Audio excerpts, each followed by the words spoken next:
Hello!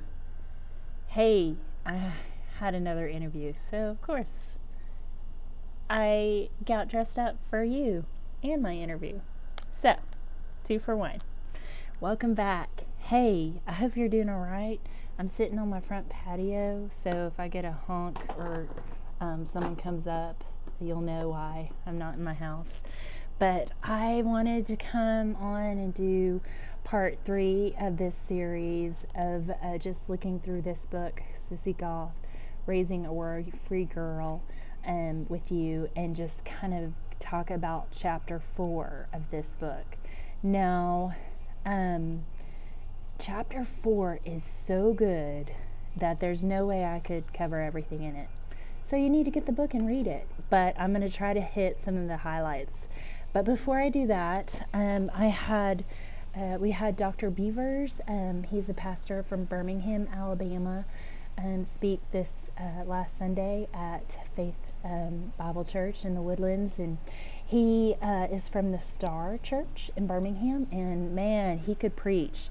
But he said something that I wanted to share with you just as an encouragement. He talked about Jesus' temptation in the desert, and before that, he talks about Jesus getting baptized. And he makes the point that God affirms Jesus, his son, before he even starts his ministry, before he does any miracles, before anything. And so Dr. Beavers, Pastor Thomas, encouraged us as parents to affirm our kids on the front end so that they can blossom on the back end. So good. So I just wanted you to be encouraged with that, to not wait till your kid, we want to, discipline, disciple, make sure it's a grind, this parenting stuff. I never knew how hard it is all day long.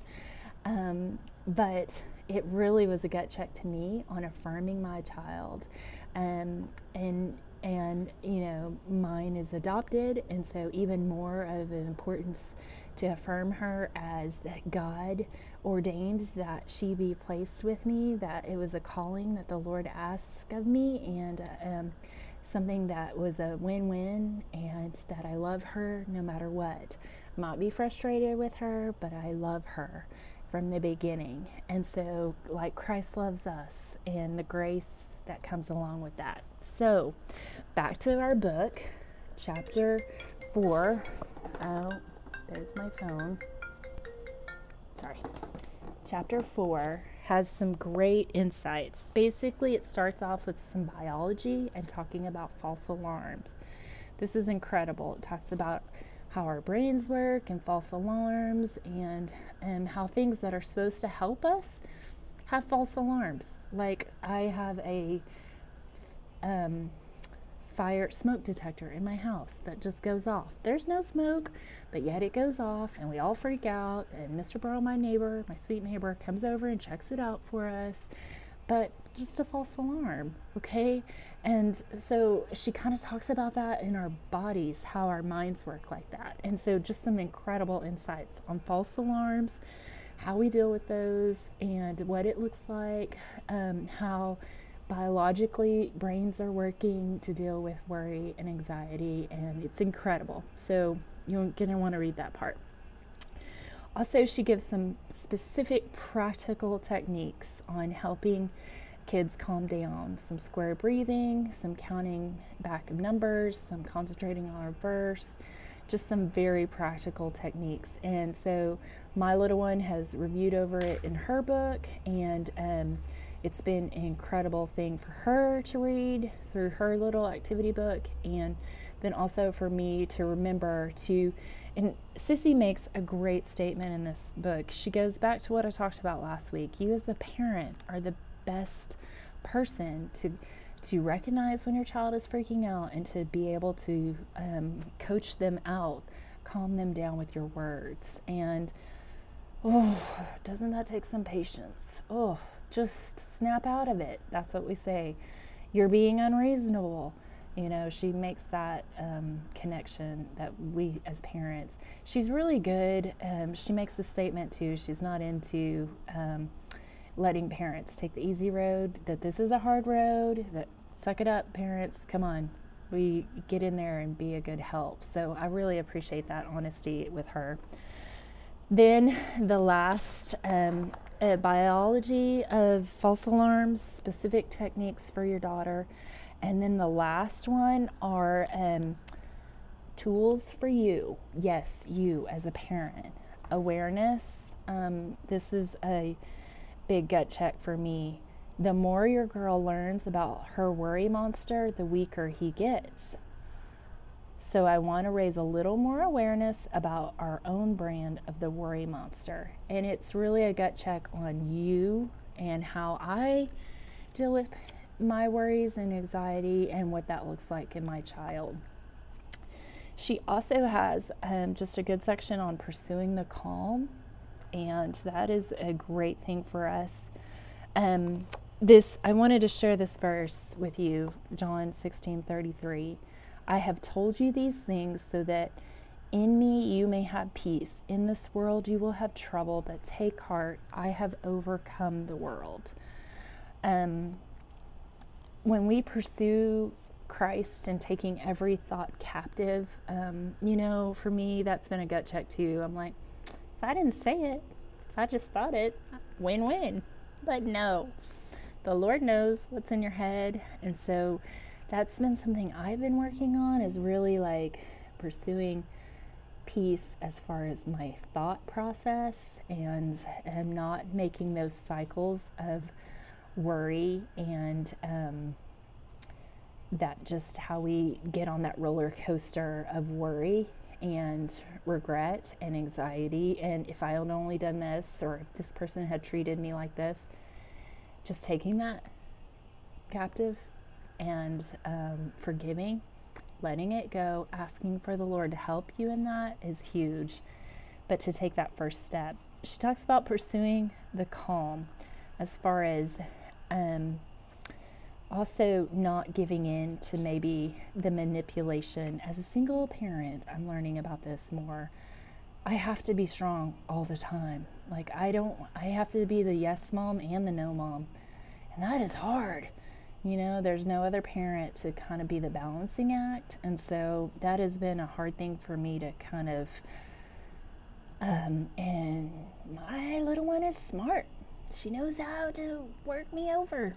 And so, she's so smart. And so I'm thankful for that. But that also means more work on my part on saying, no, that's not how we're going to work through this. We're going to do better. We're going to trust the Lord. We're going to concentrate on His promises, things like that. She said to trust your gut on your intuition for your child. We watched Pollyanna, and I love Pollyanna. It's my favorite. I know. You're like, Brandy, of course you love Pollyanna. But I love it, and my little one watched it and just probably did not process it the way. And I was beating myself up, like, why didn't I pick a better movie?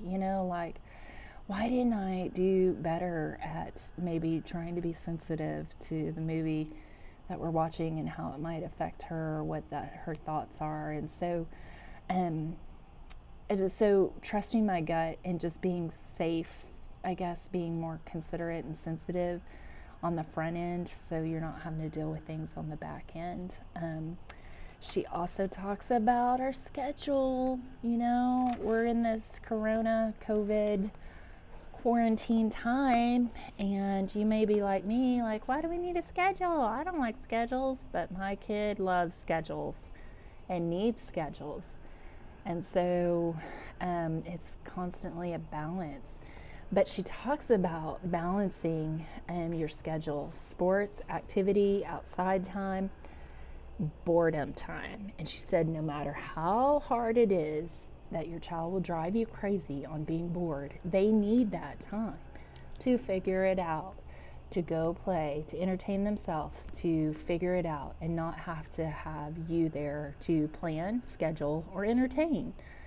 And she talks about that being an important part. And so I was like, oh yeah.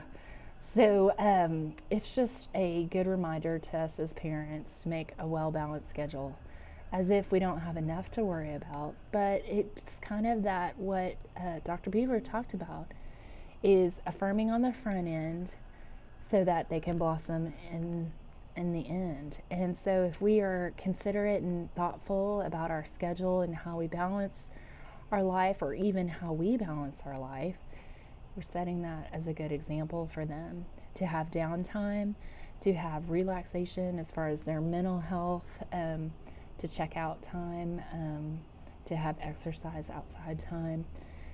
My little one got a bike, and so she's been riding her bike, and I've been timing her, and she's just a great different person when she's just active and doing things, and that's so good. So hope that encourages you. I hope this works and the sound works using my little one's earbuds.